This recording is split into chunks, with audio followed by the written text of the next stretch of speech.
situation for all involved. Students get exposed to college credits.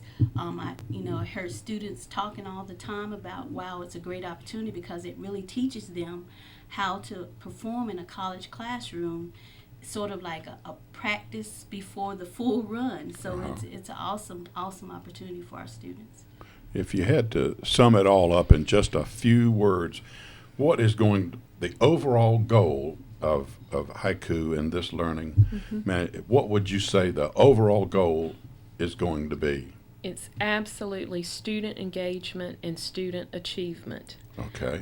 The students today, they learn differently. They've learned to interface with technology in a way that a lot of adults have not. Yeah. And they're very comfortable doing that. You and know, so that's the thing. Yeah, they are they very have to be. comfortable doing Yeah. that. And it is, this learning management system, one of the things I haven't mentioned are all the things that can be embedded there. So, for example, for your course, when you come in that day, the opening assignment could be for you to log in, look at your actual assignment for the day, maybe watch a short video that the teachers created ahead of time, or they can even take videos off of the internet and just get Other just the sites. clip they want, and they can actually talk over top of the video, telling the students what they need to know.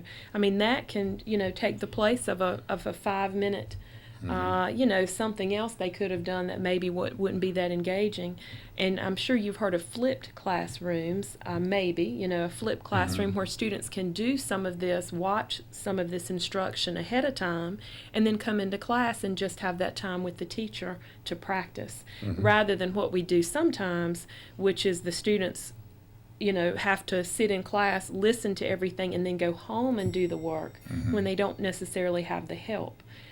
This learning management system basically puts everything in one place for what the students need. Let's say later that night they're working on something and they can't remember exactly how to do something.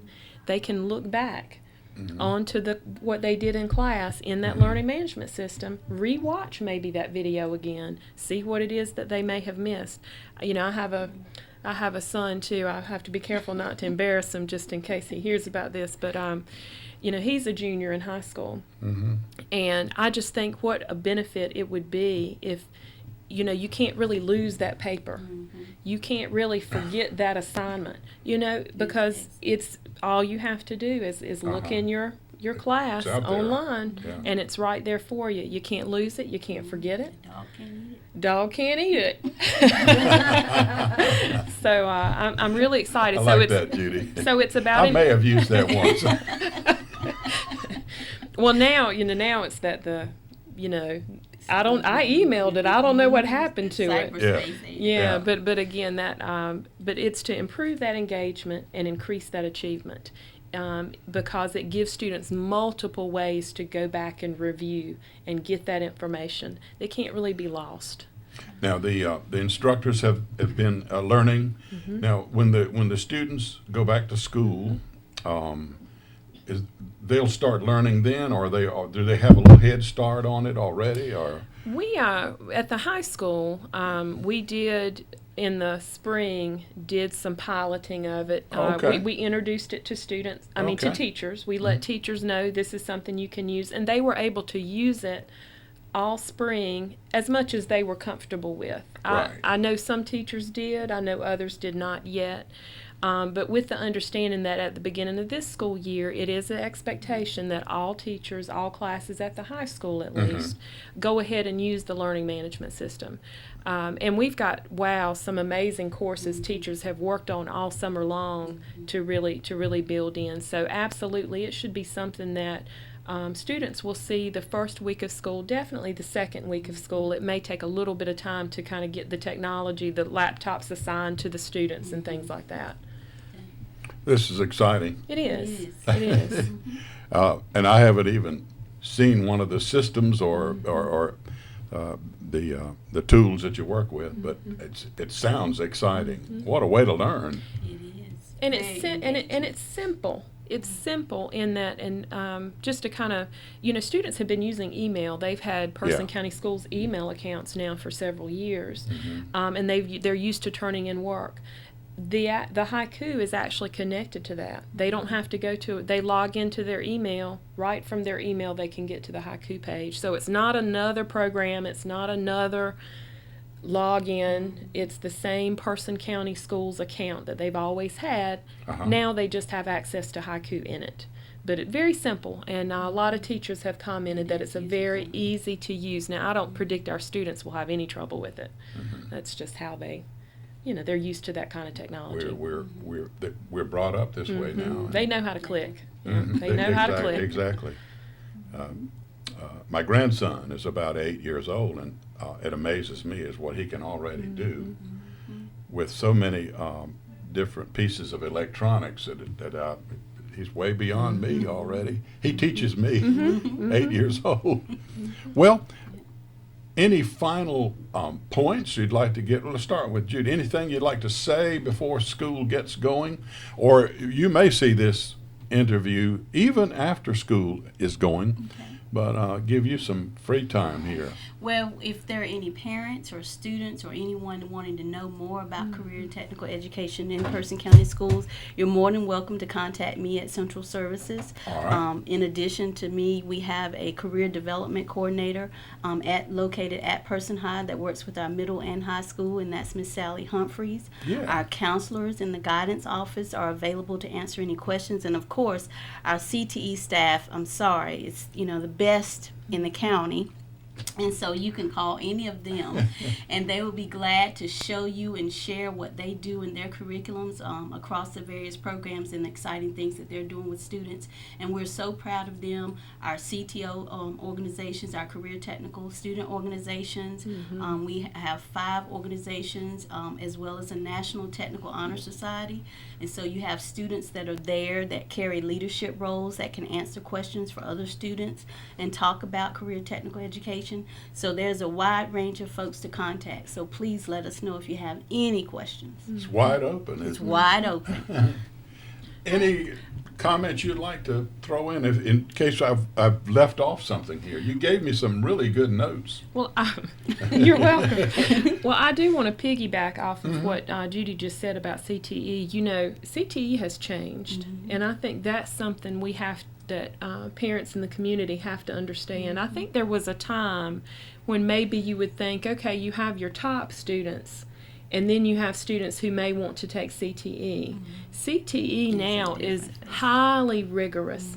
It connects students to very relevant jobs today. Yes. And so we kind of need to lose that mentality, I think, in our county, that the CTE program is anything other than preparing students for college and careers. I mean, it is preparing students, and actually probably leads to a lot of opportunities that, say, students who didn't do CTE would never have access to. So I really think it's something, it is very innovative, and it is the cutting edge now that our CTE program is absolutely cutting edge. It's much more than vocational education. Absolutely. Now. Much more. Absolutely. Much more. I mean, we're talking preparing students for jobs like being architects and computer, programmers and engineers, and so it's not easy. Yeah.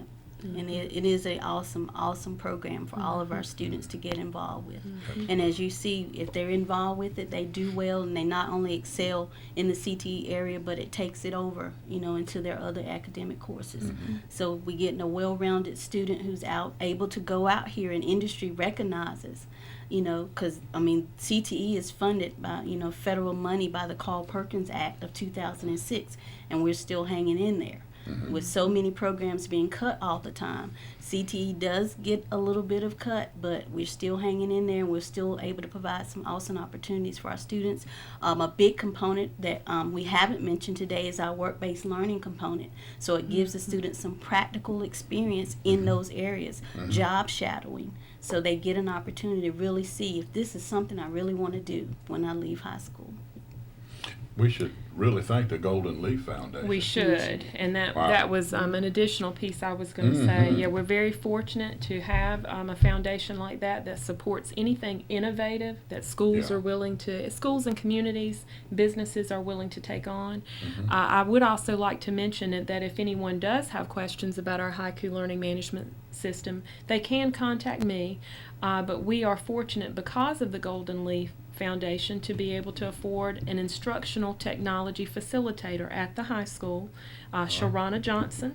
Okay, Sharana Johnson. Okay. And she is at the high school, and her entire role is supporting teachers as they implement this kind of blended learning environment. So teachers have someone they can go to, and also parents who have questions can talk to Ms. Johnson at the high school about that. But we're very fortunate to have that support. So between the learning management system, and we have a new ITF in Ms. Johnson, we're really moving forward on a lot of innovative ways to teach and learn.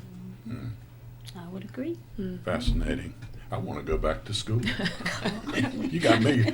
Donna Kay, don't you want to go back to school? Yes, I do. It makes me jealous of teachers. We appreciate I would have been excited to get to use it myself. Yeah. We appreciate Donna Kay doing our filming today, and this is just amazing, just amazing. I thank you for coming out, and we can do this again and update later Anytime. if you'd like. Anytime. Give a preview of how things are going. And Judy Judy Bradsher. Yes, yeah. Would love to bring some of our CTE students to come and tell you what they're doing. February is CTE month. Get a little testimonial. Yes. Yeah. I do have Yeah, one thing absolutely. to add. I've been talking mainly about the high school.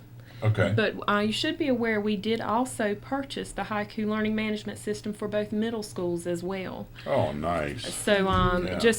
but it may take them a little longer to get that because they didn't have the pilot in the spring and all of that. But middle Yeah, schools those will students will be also be ready. implementing the learning management system during this school year as well. So parents of middle schoolers will eventually see that. So yeah, very exciting things going on, and actually when they saw the high school's learning management system, they said they wanted it also. So we basically have it 612 now.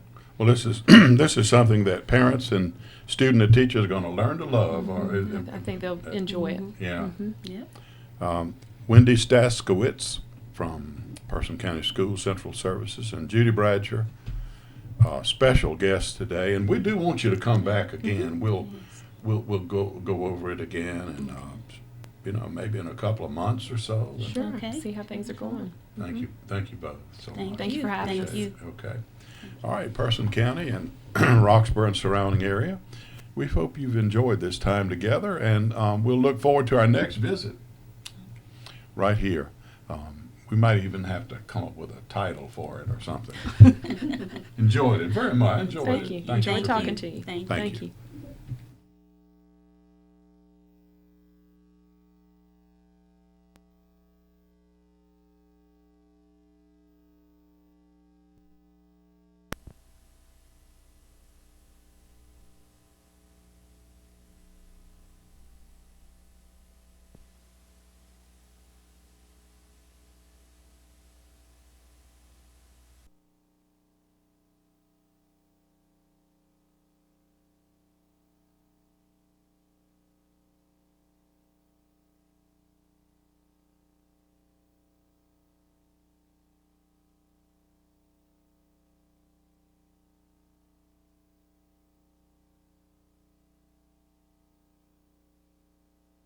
North Carolina has an estimated 200,000 motorcyclists and one of the most stringent helmet laws in the nation. Legislation recently introduced would eliminate the law that requires motorcycle riders to have helmets if they've got at least $10,000 in medical insurance. Jenny, proponents of this bill say it's a freedom of choice matter, and statistics show the 31 states that don't have helmet laws don't have fatality rates much different from ours. But Florida passed a similar bill as the one being proposed, and fatality rates actually doubled. What's your position on this? Well, accidents are accidents. If they're crazy enough not to wear a helmet, I don't know what to say. I mean, it is a personal freedom choice, but I would wear a helmet when I ride it because the chances of having serious brain injury are there no matter what. So I don't know why we're spending time on this issue. Anybody got any different opinions about this? You know, I have several friends who are serious bikers, and all of them say to me, get rid of the helmets. And I say to them, okay, if we get rid of the helmets and you have an accident, I want you to pay for it. I don't want my insurance premiums to go up. Well, I got a friend that down east that's motorcycle. He said there are two kind of motorcycle drivers, those that have had accidents and those that are going to. Well, you've heard our spin on the issues of the day. To stay informed all during the week, give us your feedback and read the column. Visit us at ncspin.com or ncspin on Facebook. And we hope you'll join us next week when we take on more issues of interest to the people of North Carolina. Until then, stay informed.